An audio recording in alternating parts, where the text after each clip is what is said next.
Tuesday, August 11th, 2026, and this is The High Road, Logistics and Leadership. I'm Buck Reynolds, and I'm just trying to keep the new breed from forgetting how a real engine smells. This is Dan Miller. I'm Elena Rossi. And I'm Jules Sterling. We have a great show for you today. Yesterday, we covered Typhoon Dolphin and port disruptions, Port of Tallinn financials, and diesel price increases. It was intense. Those Canadian tariffs under Section 338 really set the tone, right? Actually, I suppose it prepared us for today's news because the regulatory pressure is only ramping up. Bottom line, Jules, the government isn't just playing defense anymore. They're moving the goalposts on compliance. Well, here's the deal. I was reading about this FMCSA push on English language proficiency, and, my thing is, why now? Actually, Secretary Sean Duffy made the proposal formal on Friday. They're moving to codify English proficiency as a permanent federal regulation, you see. Right, but wasn't that already being enforced? I mean, I have clients who had drivers pulled over months ago for this. You see, it's been strict enforcement guidance since April of last year. But this new rule makes it a permanent out-of-service violation. Look, it's like a coaching change mid-season. They're taking a memo-based system and turning it into a hard and fast rule book. Well, the thing is, more than 26,000 drivers have been sidelined already since April. That's a lot of seats that aren't moving freight. It sort of feels like a targeted hit on the smaller fleets, right? 26,000 is a massive dent in capacity. Actually, the FMCSA is citing fatal crashes in Florida and Colorado. They say if a driver can't read a steep grade sign, the liability is just too high. It's a safety play. If your quarterback can't call the plays in the huddle, you're going to have a lot of turnovers. I mean, I suppose I get the safety bit. But, some of these guys are the hardest workers out there. They just struggle with the technical vocabulary. Well, the crackdown doesn't stop at language. They also revoked 5 ELDs just this week. Oh, really? Which ones? Because my drivers are going to be calling me in a panic about that. They haven't listed the brands in every headline yet, but the FMCSA gave a 60-day deadline to replace them with compliant devices. 60 days? That's barely enough time to get a technician to look at a truck these days. I mean, the way parts are back-ordered. It's a house cleaning, Buck. Landstar already purged tens of thousands of carriers to mitigate fraud. The industry is getting smaller by design. It feels like the walls are closing in for the independent guys, doesn't it? Well, my thing is, if you aren't compliant with ELD certification, you shouldn't be on the road.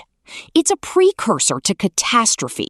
Bottom line, we're seeing a consolidation of quality. Speaking of big moves, did you guys see the PAL news? Proficient Auto Logistics? Yeah, that $130 million deal for Hansen and Adkins? That's the play. They're essentially becoming the largest finished vehicle carrier in North America. Whoa. I mean, Hansen and Adkins is huge in the auto hauling space.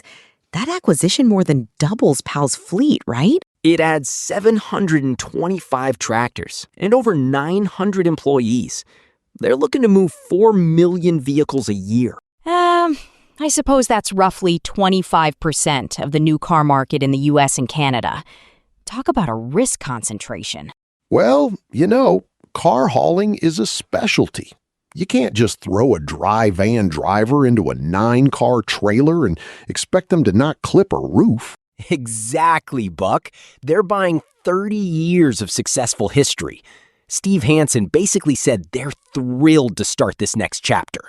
It's a smart hedge against the freight recession, right? People are still buying cars, even if retail goods are slowing down a bit. Actually, I'd be watching the debt load on that deal. They're assuming $75 million in debt to make this happen. Look, you gotta spend money to make money in this league. They're building an asset-backed powerhouse for 2027. I mean, it's better than just being a silicon broker with no trucks in the yard, if you ask me. Speaking of being asset-backed, Saia's doing the same thing with their terminal expansion, right? Saia is playing for territory. They know the freight market is stabilizing, so they're doubling down on infrastructure density. Well, if I may, that industrial boom in the Great Lakes is likely fueling a lot of that expansion. That's a perfect lead-in, Elena. I've been watching the numbers all morning. Now it's time for Spot Rate Tape, our Tuesday segment where we break down the national spot market line haul benchmarks as we open the second full week of August. All right, Dan, let's hear the damage. What's the tape telling us today? Bottom line, Buck, we're seeing a market that's fundamentally disconnected. National dry van averages are at $2.32 per mile. Up 2 cents from last week, right? That's sort of a slow crawl. It is. Reefer is holding steady at $2.64, gaining just a penny. Flatbed is the outlier, dipping 4 cents to $2.89. Actually, I suppose that's still quite high historically. It's 47% above last year's levels, Elena. It only looks soft because last month was an all-time high. Well, what's the hot lane this week? Where are the guys actually making money? The Gary, Indiana Steel Corridor, outbound flatbed rates there are up a staggering 52% year over year. Wow, 52%? I mean, that's just wild for a Great Lakes district, right? Data center construction and warehouse steel are keeping that lane white hot. Shippers are scrambling because regional capacity is incredibly thin. And that's why the Logistics Managers Index is holding firm at 68.9.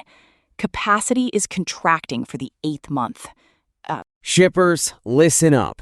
The spot market is not a friendly escape valve this month. Prioritize your routing guide performance now. I mean, I've seen this before. You get a supply-side squeeze like this, and suddenly everyone is a preferred carrier when the phone rings. Exactly. Secure your Q4 capacity now, or you're going to be paying the hot zone tax for a long time. Spot rate tape? That's a wrap. Whew, those numbers are a lot to digest. But before we get into the Suez Gambit, we have a message from the folks who make this all happen. This show is powered by The Stack, developed by Eric Christensen at Neural Network Media. Strategic logistics requires world-class engineering. Support the architect behind the code. Visit our Patreon at patreon.com/Neural Network Media for a free trial. You get the daily briefing PDF, too. I mean, it's worth it just to see the charts Dan gets all excited about. Okay, so speaking of charts, the container import numbers are, well, they're sort of terrifying. 2.5 million TEUs in July? It's the 4th highest monthly volume on record, Jules. Shippers are sprinting to beat the tariff cliff. Actually, that cliff happened on July 24th. The Section 301 forced labor duties kicked in, ranging from 10 to 12.5%. I mean, the thing is, the Trump administration basically replaced one round of tariffs with another. It's like a shell game, you know? It covers nearly 99% of U.S. inbound trade, right? Jonathan Gold at the NRF says retailers are just front-loading for the holidays. Look, we saw a payroll contraction in the labor market, but ports are slammed. It's a total divergence in the data. Actually, you see, the rush caused transit delays to spike. The Port of Los Angeles is particularly backed up right now. My thing is, if we're moving all the holiday freight in July, what are we going to do in September? My retail giants like Michael Kors are already warning about inflationary headwinds. They're bringing it in early to keep prices from jumping even higher. Well, the maritime sector is trying to find ways to speed it up. Maersk and Hapag-Lloyd are officially returning to the Suez Canal. The Suez Gambit? That's a bold play given the regional tension. They're starting with the AE-19 loop. The Berlin Maersk, a 17,000 TEU vessel, is transiting as we speak. I wouldn't want to be the guy on the bridge. Are they actually safe now or just hopeful? Actually, Maersk is keeping its Northern Europe routes around Africa. They're only testing the Suez for Asia to Tangier routes. Saving 10 to 14 days is a huge incentive, right? But the risk factor is still operational uncertainty. Look, they have to free up vessel capacity. The market is drowning in new-build ships, and they need them moving, not sitting around the Cape of Good Hope. Well, my thing is, it's all fun and games until one of those drones gets a lucky shot. Then the rates go through the roof again. Precisely. The efficiency to resilience transition has become a permanent state of mind for supply chain leaders. And it's not just the ships. Look at what's happening with the USPS. A $2.5 billion loss this quarter? Steiner's calling that a win because they lost $3.1 billion last year. That's like saying you only lost by 2 touchdowns instead of 3. Actually, revenue rose by 6%, but the volume is falling. Shipping and packages fell by 3.4%. I mean, the thing is, people are tired of the price hikes. Steiner added a temporary transportation surcharge in April, right? Right. And now they're facing this liquidity cliff. They're down to $3.4 billion in cash reserves. Look, the Senate is breathing down their neck about zip code overhauls for 83 communities. Steiner says it'll cause irreparable harm. Well, if I may, if they have to overhaul those zip codes, it could force thousands of post office closures after the new year. That would be a disaster for rural areas. I mean, here's the deal. My rose garden, my rose supplies, come through that small-town post office. It sort of shows the fragility of the whole system, right? A 2-cent rate hike here, a zip code change there, and the whole thing starts to wobble. Bottom line, if they can't manage the mail, how are we supposed to manage the energy crisis? Well, that's what's really keeping me up at night. The Strategic Petroleum Reserve is at a 43-year low. 298 million barrels, you see? It's the lowest since January of 1983. We saw a 6 million barrel drawdown last week alone. The government authorized a release to mitigate the conflict with Iran. I mean, the thing is, we only have 105 million barrels of sweet crude left. The rest is sour. What's the difference, really? I mean, for those of us not at the refinery, right? Well, sweet crude is easy to turn into diesel. Sour crude has a lot of sulfur. And it takes more work, more energy, and it's more expensive. Energy Secretary Chris Wright says refilling it to capacity could cost upwards of $20 billion. Look, we're pulling oil out of the ground, but we're also paying German giants like RWE $4 billion to cancel offshore wind projects. I mean, that feels like a total reversal of strategy, right? $1.2 billion just to walk away from leases? They're redirecting that money into gas and legacy assets. The federal government is pivoting back to fossil fuels because they need the power now. Actually, I suppose it's a fossil-first defensive crouch. With manufacturing at a 4-year high, the demand for power is surging.